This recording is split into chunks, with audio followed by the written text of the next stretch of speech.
l'Église chrétienne Maranatha est présente dans des nations dans tous les continents de la planète. Les églises des pays dans les 3 Amériques, Europe, Afrique, Asie et Océanie, connectées par la même doctrine, par la direction du Saint-Esprit de Dieu et unies par la parole vivante.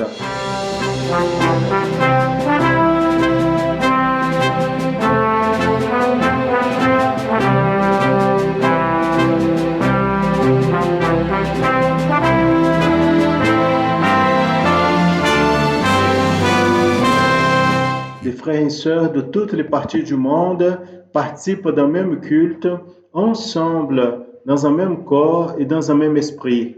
À travers le système de transmission, les membres de l'Église chrétienne Maranatha de toute la planète vivent un moment d'unité et de communion, comme l'ont vécu les Hébreux à la sortie d'Égypte et les disciples avec le Seigneur Jésus à la veille de sa mort à la croix du Calvaire. Des personnes de toutes les parties du monde sont touchées par l'évangile éternel et par le message du retour imminent du Seigneur Jésus.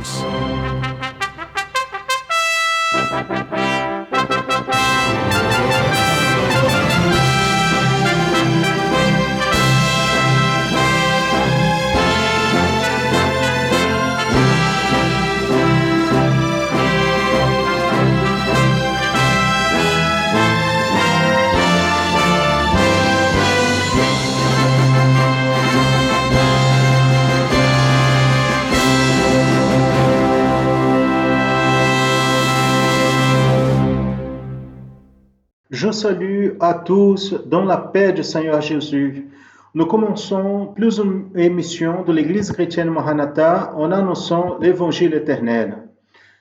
Soyez bienvenus à cette programmation qui est faite spécialement pour vous et pour toute votre famille. Dans la programmation d'aujourd'hui, dans le tableau Les Sons du Manaïm, qui porte encore la thématique Jésus à l'Ancien Testament, nous allons nous approfondir davantage dans l'histoire de Joseph, le personnage biblique qui symbolise le Seigneur Jésus à l'Ancien Testament. Dans la présentation des pasteurs Daniel Moreira et Sergio Souza, vous allez connaître davantage sur l'histoire de ce personnage biblique et les applications prophétiques merveilleuses qui touchent lui comme un genre du Seigneur Jésus.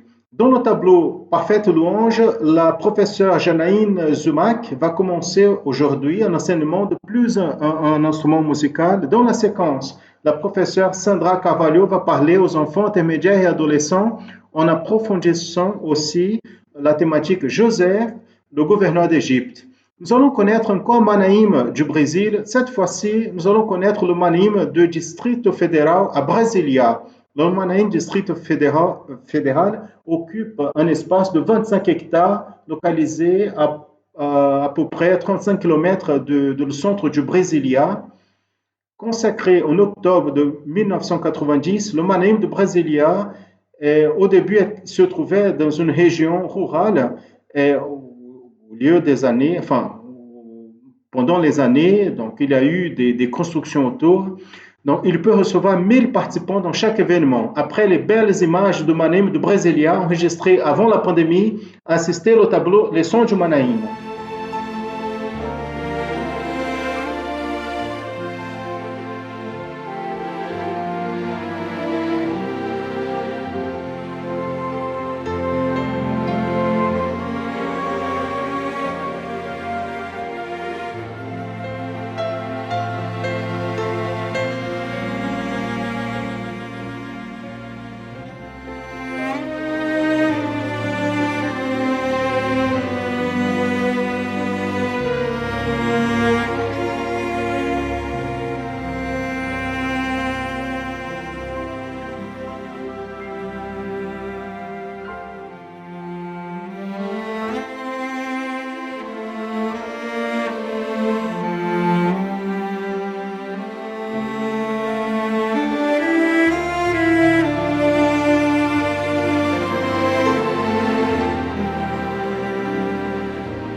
Donc, nos salutations fraternelles aux nos frères et sœurs du Brasilia. J'étais déjà une fois à ce Manaim, j'étais très bien reçu pour les frères du Brasilia. Ça, c'est le volet Les sons du Manaim.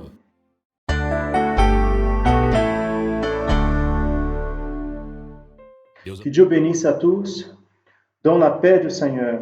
Pasteur Sergio, la paix du Seigneur. La paix du Seigneur.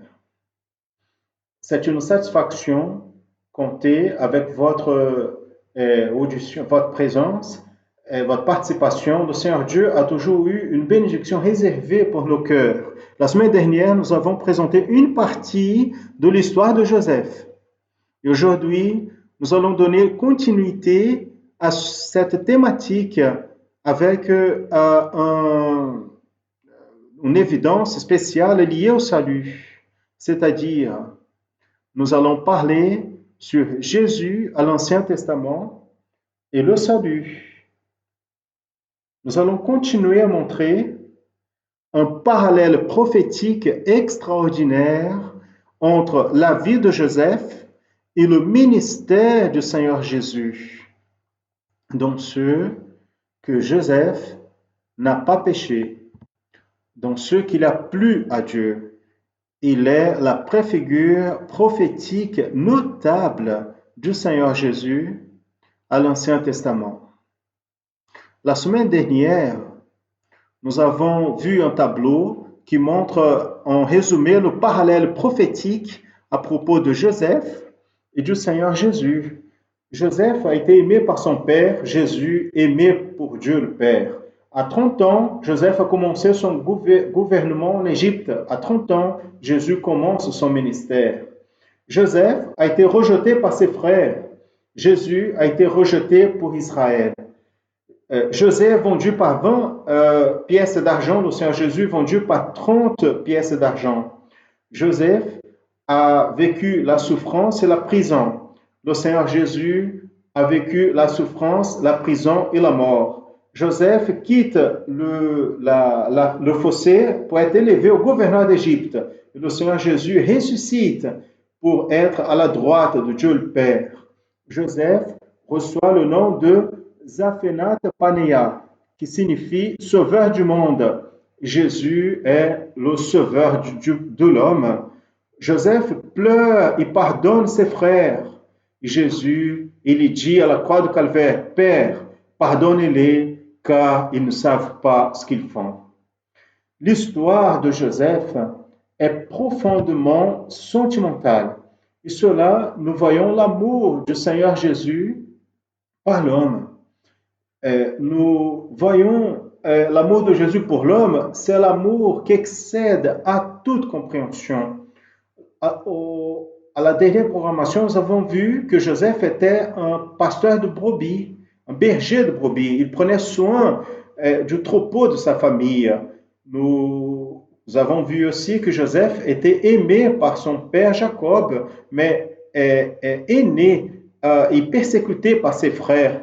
Les frères de Joseph l'ont vendu à des marchands qui passaient par leur terre et allaient en direction d'Égypte. Joseph a été vendu par 20 pièces d'argent. En arrivant en Égypte, Joseph a été acheté par Potiphar, le chef de la garde de Pharaon, roi d'Égypte.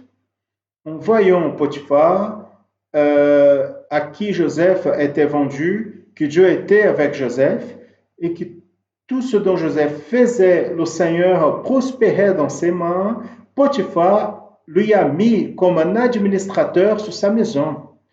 Ensuite, comme résultat d'un mensonge, Joseph est mis en prison, comme est enregistré dans la Bible, dans la Genèse, chapitre 39, verset 20. Et le Seigneur de Joseph l'a pris et l'a remis dans la maison de la prison, au lieu où les prisonniers du roi étaient faits prisonniers. Ainsi, il était là dans la maison de la prison. Joseph, il avait besoin de quitter ce fossé, ce qui était une tâche humainement impossible. Mais ce qui s'est passé, c'est que dans la prison, 2 autres prisonniers ont fait des rêves. Et on racontait à Joseph, rempli du Saint-Esprit, l'homme de Dieu, il a donné à ces deux prisonniers le discernement, l'interprétation des rêves. Et ce que Joseph a dit de la part de Dieu s'est accompli. Exactement au troisième jour, il s'est passé l'accomplissement du rêve, tel comme Joseph avait interprété le panetier mort. Un des prisonniers a été condamné et mort. L'autre prisonnier, donc les songeurs du roi, a été rétabli dans sa fonction. Regardez Daniel, même dans cette situation adverse, Joseph, il était en communion avec Dieu. Et cela n'est pas facile. Ce qui est facile, c'est d'être en communion avec Dieu quand tout va bien. Mais quand devant des situations qui conspirent contre nous, rester en communion avec Dieu, c'est une épreuve et une preuve de fidélité et de foi, la confirmation de la foi. Gloire au nom du Seigneur. 2 ans se sont écoulés et Joseph continuait en prison. Ces jours, donc, Pharaon, le roi d'Égypte, a fait 2 rêves. Le premier rêve de Pharaon montrait cette vache graisse très forte et cette vache maigre. Et dans le rêve, les vaches maigres mangeaient les 7 vaches graisses. Et dans l'autre rêve, Pharaon a rêvé de 7 épis. Elle était bonne et remplie de grains et aussi il a rêvé de 7 épis petites et brûlées par le vent. Et la Bible dit que les épis moches ont dévoré les 7 moches belles. Et quand il s'est réveillé le matin, la Bible dit que Pharaon était perturbé parce qu'il ne comprenait pas ce rêve. Il a appelé les savants, ceux qui pouvaient interpréter, mais aucun sage de son royaume a réussi à donner l'explication de ses rêves. À ce moment, les songeurs du roi, celui qui a été en prison avec Joseph, il a été mis en liberté après l'interprétation de Joseph. Il est venu voir Pharaon et a dit, quand j'étais en prison, il se trouvait avec nous un jeune homme hébreu. Je lui ai raconté un rêve que j'avais fait et lui, il a donné l'interprétation. Et tel comme il l'a interprété, ça s'est passé. Nous voyons donc dans ce parallèle prophétique qu'au passé, Dieu parlait déjà, se manifestait déjà à l'homme, et tel comme Dieu n'a pas changé, il parle encore aujourd'hui, à travers les dons spirituels, par sa parole, gloire à Dieu. Une chose importante, Sergio, ce n'est pas l'historique qui commande le prophétique, c'est le contraire. C'est le prophétique qui commande l'historique. Amen. Pharaon alors, il a demandé à appeler Joseph et a dit, j'ai fait un rêve et personne ne peut l'interpréter, mais j'ai su que quand tu entends un rêve, tu donnes l'interprétation. Et ce qui attire notre attention, bien-aimés, c'est la réponse spirituelle que Joseph a donnée à Pharaon. Selon il est décrit dans la Genèse chapitre 41, verset 16. Quelle réponse bénie! Et Joseph a répondu à Pharaon et a dit, cela, c'est-à-dire ce pouvoir, cette habilité ne vient pas de moi. Dieu donnera la réponse de paix à Pharaon. Donc Dieu, en réponse de paix, il y a des réponses de paix pour le cœur de l'homme. Donc, Sergio, Joseph, il n'était pas un homme vaniteux, arrogant, prépotent, rempli de soi-même. Il était un homme spirituel, soumis au gouvernement, au mouvoir du Saint-Esprit de Dieu. celui qui est spirituel, l'homme spirituel, il ne sous-estime pas la fidélité de Dieu. Celui qui est spirituel sait que c'est le ciel qui gouverne la terre. Celui qui est spirituel sait qu'il n'existe pas pour lui un hasard ou de la sorte. Tout dans sa vie est en fidélité à Dieu. Il se passe selon le projet qui vient du ciel. Quelle merveille!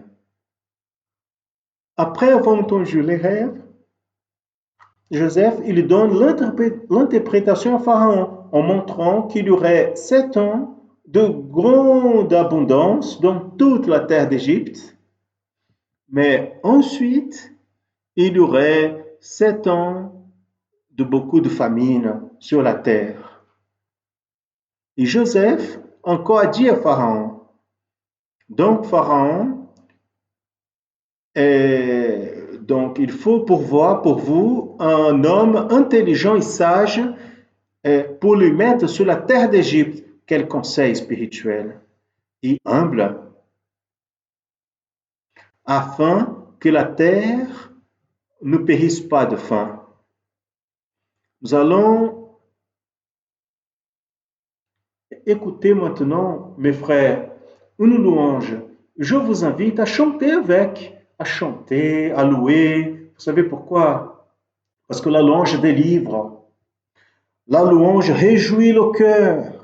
La louange, elle accalme l'âme. Gloire à Dieu.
Gloire à Dieu. Loué soit le nom du Seigneur. Amen.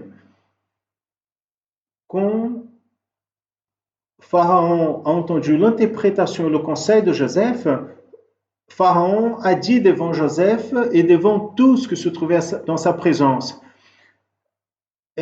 pourrait-on trouver un homme comme celui-ci, un homme de Dieu, rempli du Saint-Esprit de Dieu? À ce moment, Joseph, il a quitté la prison et a été fait gouverneur d'Égypte. De la même manière, comme Dieu a enlevé Joseph de la fossée, le Seigneur Dieu a ressuscité son fils Jésus. Dieu a ressuscité Jésus avec le même objectif, le salut de l'homme. Voyez ce que la Bible, la parole de Dieu, dit sur la résurrection du Seigneur Jésus en Matthieu chapitre 28, verset 2. Et voici, il y a eu un grand tremblement de terre, parce qu'un ange du Seigneur, en descendant du ciel, est arrivé, il a enlevé la pierre et s'est assis sur elle. Et des personnes, à ce moment de la résurrection de Jésus, sont allées voir le corps mort du Seigneur Jésus. Et un ange est apparu et a dit le texte dans la continuité, Matthieu 28, 6. Il n'est pas ici, Jésus, parce qu'il est déjà ressuscité, comme il avait dit. Venez, voyez le lieu où le Seigneur était. Des religieux, Daniel, voulaient, avec la mort de Jésus, étouffer et arrêter son ministère, son message, tel comme la prison en Égypte. Ainsi comme la prison en Égypte était vide, le tombeau de Jésus est resté vide. Il est vivant, il est ressuscité, il est en vie, il gouverne au milieu et devant son Église fidèle. Comme le gouverneur d'Égypte, Joseph, pendant les 7 ans d'abondance, il a ramassé toute la nourriture et l'a gardée dans des villes. Quand la période de la famine est arrivée, l'Égypte se trouvait dans une position privilégiée parce que les peuples autour ont commencé à voir la faim et avaient besoin de chercher la nourriture en Égypte, y compris la terre de Canaan, qui était où habitait la famille de Joseph. C'est quand Jacob, le père de Joseph, a envoyé ses frères pour aller chercher de la nourriture en Égypte. Les 10 frères de Joseph sont allés en Égypte, avec l'exception de Benjamin, le plus jeune, qui est resté auprès de son père Jacob. Ça a été la première rencontre de Joseph avec ses frères, qui sont allés en Égypte pour acheter la nourriture. Les frères, ils ne savaient pas que Joseph était vivant. Ils pensaient qu'il était mort.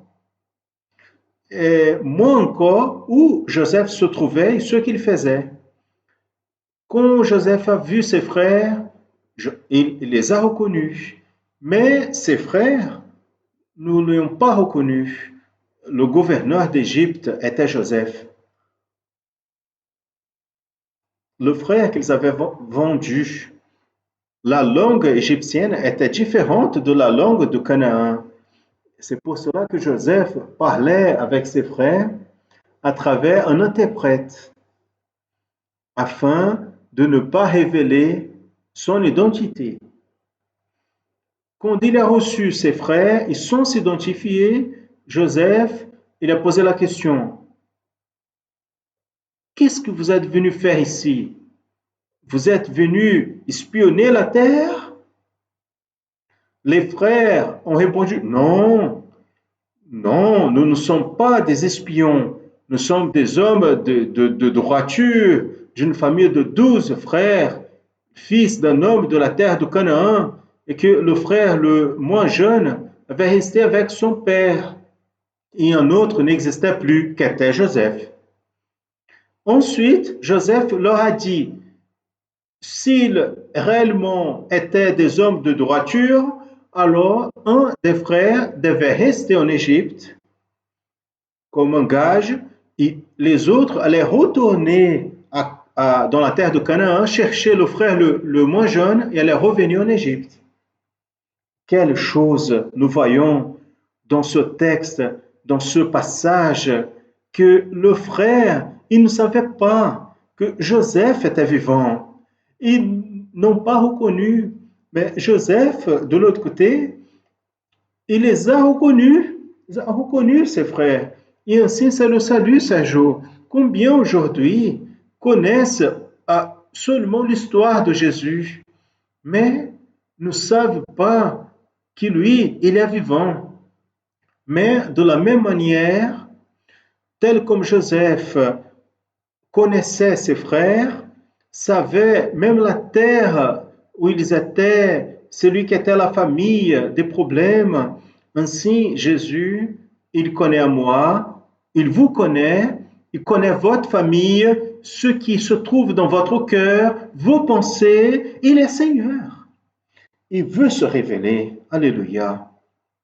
Il veut se révéler à travers son Esprit Saint. Il peut se révéler maintenant, à ce moment, pendant cette programmation. C'est quand les frères de Joseph parlaient entre eux et ont reconnu. Nous avons fait inculper à propos de notre frère que nous avons dit qu'il n'existe plus. Et à cause de cette erreur, cette angoisse nous arrive. Le péché fait comme ça, n'est-ce pas? Le péché, il enlève la paix, il enlève l'angoisse dans le cœur de l'homme. Il apporte la tristesse, il apporte un poids. Mais le Seigneur peut délivrer, pardonner, donner une nouvelle vie. Les frères parlaient dans la langue de la terre de Canaan, en pensant que Joseph ne comprenait pas. Mais Joseph a tout compris. Et la parole dit, bien-aimé, que Joseph, il était touché, il a pleuré avec l'attitude de ses frères. Il a vu leur repentance et cela a touché son cœur. Cela touche le cœur du Seigneur, tel comme le Seigneur Jésus, il accepte, il pardonne un cœur repenti, un cœur qui est touché et ému. Comme dit la parole, Dieu ne méprisera pas aucunement. Le pécheur, il est comme ça. L'homme pécheur, il est comme ça. Il va devant Dieu, mais il ne sait pas quoi dire. L'homme, il a la conscience de son péché, tel comme les frères de Joseph. Ils ont compris que le gouverneur d'Égypte, qui était son frère, les avait maltraités parce qu'ils avaient une culpabilité de sang. Ses frères, ils avaient la conscience. Nous sommes en train de souffrir le poids de notre erreur, le poids de notre péché, la culpabilité de sang. Ils ne savaient pas néanmoins que le gouverneur était Joseph, le frère qu'ils avaient vendu. Mais Joseph, il savait qui ils étaient. Joseph savait qu'ils étaient devant lui, et se trouvaient devant lui ses frères. Le péché était sur eux. Plusieurs fois, le pécheur, il va devant Dieu avec ses arguments, avec ses excuses, mais ce n'est pas cela. Il est nécessaire de reconnaître et de confesser ses péchés, comme il se trouve dans la Bible, dans la première lettre de Jean, chapitre 1er, verset 9, qui nous dit, si nous confessons nos péchés, lui, Jésus, il est fidèle et juste pour nous pardonner les péchés et nous purifier de toute injustice. Daniel, et à tous qui nous écoutent, il y a des occasions où Dieu nous permet des grandes luttes, des problèmes dans la vie de l'homme, parce que cela, dans certains cas, est nécessaire. Parce que si tout est en paix, l'homme, ou beaucoup, ne veulent pas savoir de l'évangile.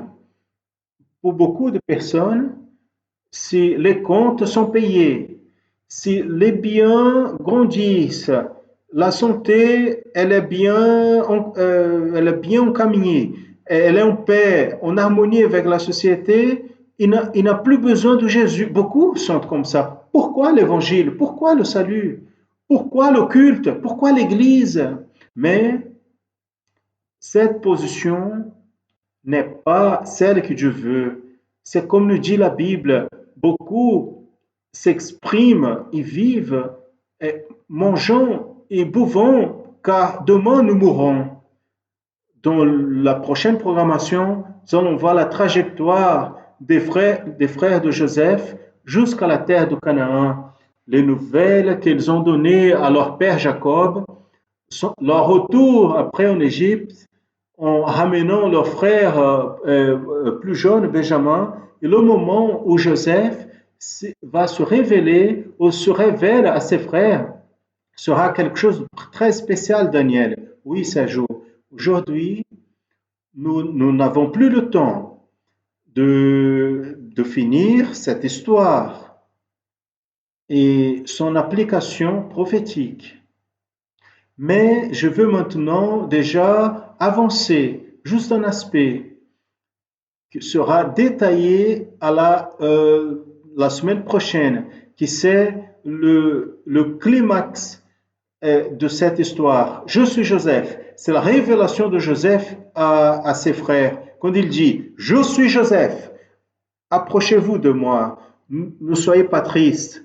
La révélation de Joseph à ses frères a été une prophétie sur le salut en Jésus, sur la forme comme Jésus, il se révèle à l'homme, au pécheur. Nous voyons l'homme au passé, Paul. Paul, il a été un persécuteur de l'Église. Il allait contre les serviteurs de Dieu, mais un jour, il a vu une grande lumière. Il a entendu une voix qui l'a appelé par son nom. Et il a demandé, qui est Seigneur? Qui me parle? Et quelle a été la réponse? Je suis Jésus. Je suis Jésus. Voyez le parallèle prophétique. Je suis Joseph. Combien de siècles avant Jésus et la prophétie est venue avec Paul, avec moi, avec toi, quand Joseph se révèle à ses frères, il était en train de se révéler pour être le sauveur d'eux, pour pourvoir tous ceux dont ils avaient besoin, pour prendre un peuple spécifique. Nous voyons que Dieu utilise des figures des hommes à l'Ancien Testament, dont ceux qu'ils ont plu à Dieu. Ils ont été fidèles à Dieu pour nous enseigner sur le projet de la rédemption, le projet du salut. Nous sommes en train de montrer l'histoire touchante de Joseph, mais le plus important et extraordinaire dans cette histoire, c'est le prophétique. Principalement quand il est évidencié prophétiquement comment il se donne le projet de salut dans la vie de l'homme. En nous rappelant que la Bible, ce n'est pas un livre simplement historique, parce qu'en elle se trouve occulté un mystère qui va de la Genèse à l'Apocalypse. Et ce mystère est le Seigneur Jésus. Nous allons donner la continuité au sujet Jésus à l'Ancien Testament et le salut à travers le parallèle prophétique entre l'histoire de Joseph et le Seigneur Jésus à la prochaine programmation. Maranatha, le Seigneur Jésus vient. Amen.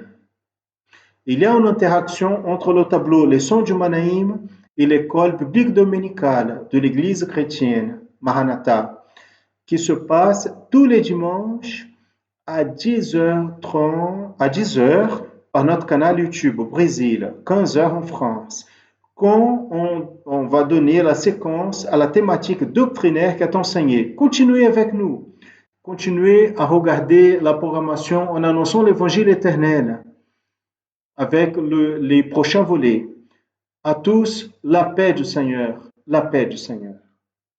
Maintenant, Je veux partager avec vous une expérience qui, moi, à la fin des années 70, quand j'étais encore un enfant, le premier instrument musical que j'ai appris à jouer, c'était une escalette. Regardez cette photo quand je jouais au Manaïm de Domingos Martins en 1979. Cet instrument, est excellent pour le début musical parce que il permet que la personne ait une initiation musicale. Aujourd'hui, dans le tableau Parfaite Louange, la professeure va commencer à enseigner cet instrument. La paix du Seigneur, adolescents bien-aimés, intermédiaires et adolescents. Nous sommes étonnés avec toute la croissance et interaction que ce travail a chez vous, dans vos familles et dans vos églises. Regardez quelle merveille! Quelques ministères avec les professeurs et les classes se sont réunis virtuellement et ont formé des petites bandes avec plusieurs instruments. Nous recevons aussi des vidéos et témoignages de parents qui jouent avec leurs enfants et aussi des jeunes adolescents et enfants de groupes d'accessibilité, des groupes qui assistent les personnes qui portent des handicaps. Ils sont intégrés et participent avec toute joie. Grands sont les bénéfices, les bonnes choses que cette œuvre fait à nos vies. Gloire à Dieu. Donc, nous allons assister à tout cela que je vous ai dit. Celles-là sont les petites bandes des mini-orchestres de l'église de Bahamas et aussi de Villa Rica en Volta Redonda, Rio de Janeiro. Quelle merveille!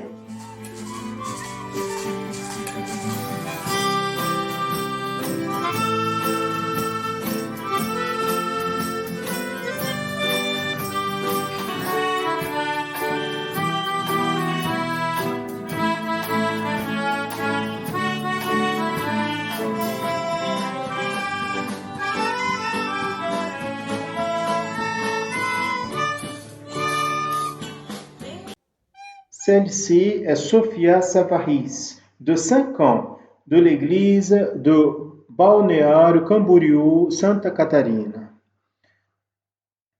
Renate Cristina a 10 ans. C'est un intermédiaire et très appliqué. Et elle vient de Governador Valadares, dans l'état de Minas Gerais, au Brésil.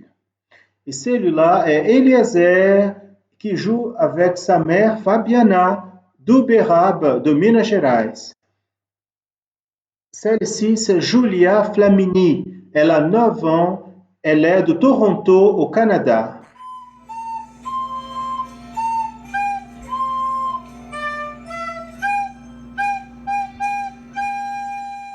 Quelle bénédiction! Continuez à vous entraîner et envoyez vos vidéos. Bon, nous sommes en train d'apprendre de manière simplifiée l'introduction de la louange Père, ta beauté m'admire. Aujourd'hui, nous allons apprendre dans l'harmonica. Regardez quel intéressant. L'harmonica, c'est un instrument musical aussi connu comme melodia ou pianica. Mélodica. Son fonctionnement englobe 3 instruments en un seul. On souffle dans le bec comme le saxophone et avec le clavier, on touche les touches et le son est semblable à celui de l'accordéon. Nous allons le connaître, les parties de l'harmonica. Elle vient dans une sacoche et elle a un bocal long flexible ou un bec court et le clavier. Le clavier. Maintenant, nous allons apprendre la position où se trouvent les 7 notes naturelles dans le clavier de cet instrument. Nous voyons 2 touches noires ensemble, après un autre groupe de 3 touches noires qui se répètent. 2 touches noires, 3 touches noires. Dans cette toute première touche noire du groupe des deux touches noires, dans cette touche blanche, il y a la note Do. Et ainsi, nous allons faire tous les sons des notes. Do, Ré, Mi, Fa, Sol, La, Si, Do. Ici, nous avons une octave et elle se répète. Nous avons la note Do et nous allons Do, Ré, Mi, Fa, Sol, La, Si, Do. Et donc, nous avons deux octaves. Nous allons voir et entendre ici avec la professeure deux touches noires, la note Do. Deux touches noires, note Do. Nous allons entendre le son.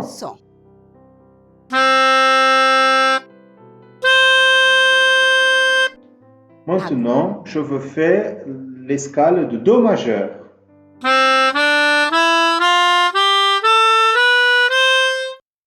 Ici, le son est plus grave. Maintenant, dans la deuxième octave, son plus aigu. L'escale de Do majeur.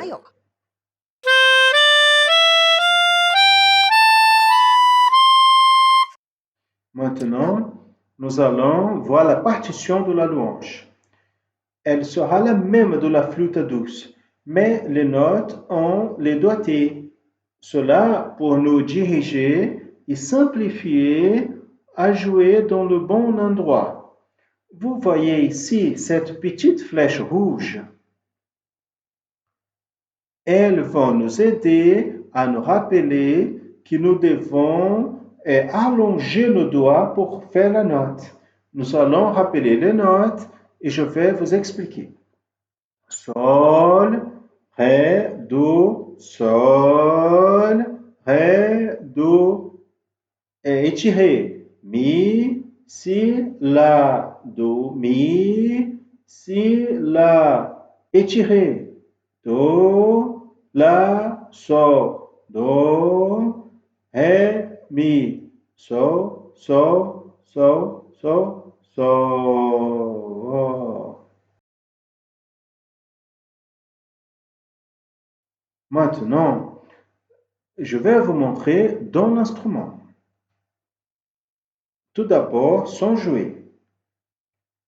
Sol, Ré, Do, Sol, Ré, Do, étiré, Mi, Si, La, Mi, Si, La, étiré, Do, La, Sol, Do, Ré, Mi, Sol, Sol, Sol, Sol, Sol. Maintenant, nous allons jouer cette première fois tout doucement.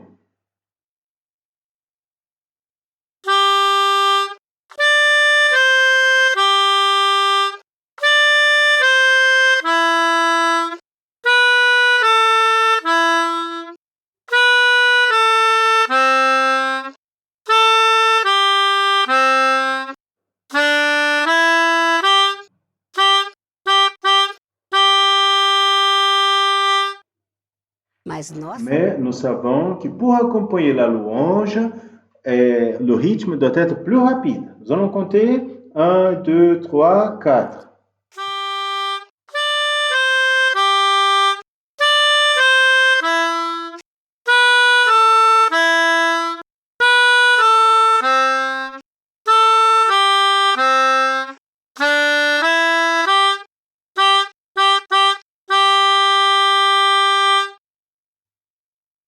Se você não estiver Si vous usando n'utilisez esse pas dedilhado, cette doigté, ce n'est pas grave. Vous pouvez utiliser un autre doigt ou même les deux mains. Mais je vous donne une piste. Entraînez-vous ces notes plus avec la main droite parce que comme ça, vous pouvez utiliser le bec court. Maintenant, prenez votre instrument et nous allons louer le nom du Seigneur en jouant, en chantant avec toute joie. La louange, Père, ta beauté m'admire. Jusqu'à la prochaine étude et à tous, la paix du Seigneur Jésus.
Maintenant, nous allons parler aux enfants, intermédiaires et adolescents.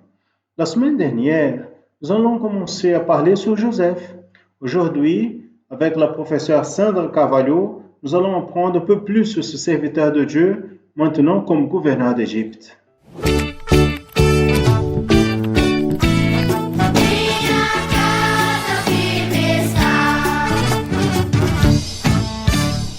Nous saluons les enfants et adolescents dans la paix du Seigneur. La thématique de notre étude, c'est Joseph, le gouverneur d'Égypte. Aujourd'hui, nous allons voir comme Dieu, à travers la vie de Joseph, nous révèle le Seigneur Jésus. Nous allons lire ce qui dit la parole du Seigneur dans la Genèse 41-46. Et Joseph était de l'âge de 30 ans quand il se présentait à Pharaon, roi d'Égypte. Et Joseph est sorti de la présence de Pharaon et a passé pour toute la terre d'Égypte. Joseph était un des 12 enfants de Jacob. Il a été trahi par ses frères, il a été vendu comme esclave et amené en Égypte. Et ses frères lui ont dit à Jacob que Joseph était mort. Ils ont menti au père. Et en Égypte, Joseph a beaucoup souffert. Il a été mis en prison injustement. Il est passé quelques années en prison, mais est resté toujours fidèle et obéissant au Seigneur. Et par une providence du Seigneur, après avoir vécu quelques années en prison, Joseph a été amené à la présence de Pharaon pour interpréter 2 rêves que personne n'arrivait à donner l'interprétation. Mais Dieu lui a révélé la signification de ces rêves. Et il y aurait 7 ans de grande abondance, de beaucoup de nourriture, et après 7 ans de beaucoup de famine sur toute la terre. Pharaon a reconnu que l'Esprit de Dieu était sur Joseph. Il l'a nommé gouverneur d'Égypte. Il a donné à Joseph le nom de Zaphénath Panéa, qui signifie sauveur du monde. Et la signification de ce nom nous fait rappeler Jésus, notre sauveur. Jésus est venu à ce monde pour nous donner le salut. Et il a commencé son ministère quand il avait 30 ans, le même âge quand Joseph a commencé à gouverner l'Égypte. Est-ce que tout cela est une coïncidence? Non. À travers la vie de Joseph, Dieu nous révélait déjà Jésus beaucoup d'années avant que Jésus soit né. Et dès qu'il a commencé à gouverner, Joseph a commencé à garder la nourriture. Et quand les 7 ans d'abondance s'est arrêté, la famine est venue sur le monde tel comme Dieu avait révélé. Et pendant que dans toute la terre avait le manque de pain, seulement Joseph avait la nourriture. Et tous ceux qui venaient à Joseph avaient la nourriture. Joseph a été la solution pour la famine du monde dans cette époque. Et Jésus est la solution pour la famine de l'âme de l'homme, parce que Jésus est le pain de la vie. Et tous ceux qui viennent à Jésus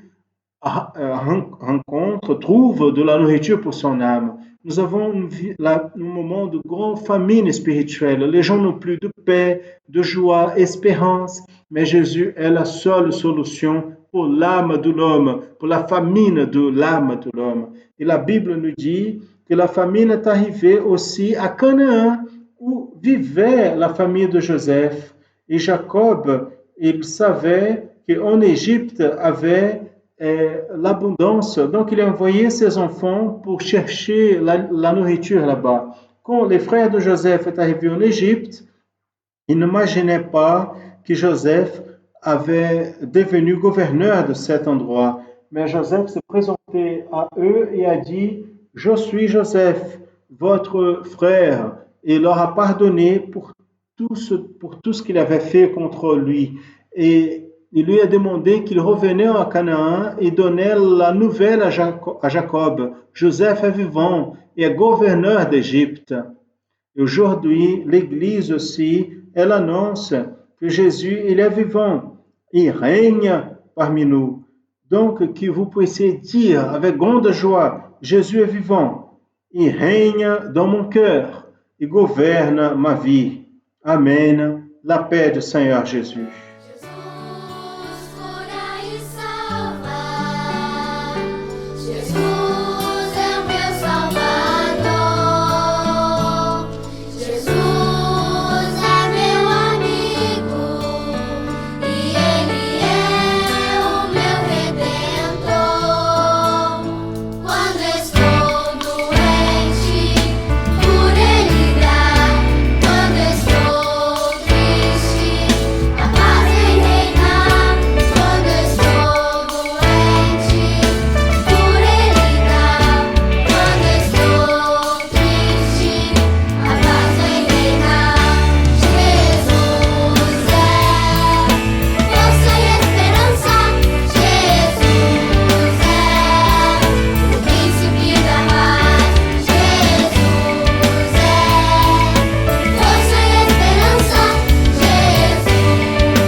Maintenant, je veux parler spécialement à vous, qui a été touché par le message transmis à travers cette programmation. Vous aimeriez connaître l'Église chrétienne Maranatha, vous n'avez pas encore eu une expérience réelle avec le Seigneur Dieu, vous avez besoin d'une prière ou d'une assistance, vous pouvez appeler à n'importe quel moment de la journée ou de la nuit pour ce numéro 0800 707 30 76. Je vais reprendre 0800 707 30 76. Ce numéro, il est exclusif pour répondre à tous ceux qui ne sont pas encore membres de l'Église chrétienne Maranatha et ont besoin d'une parole de la part du Seigneur et même une prière.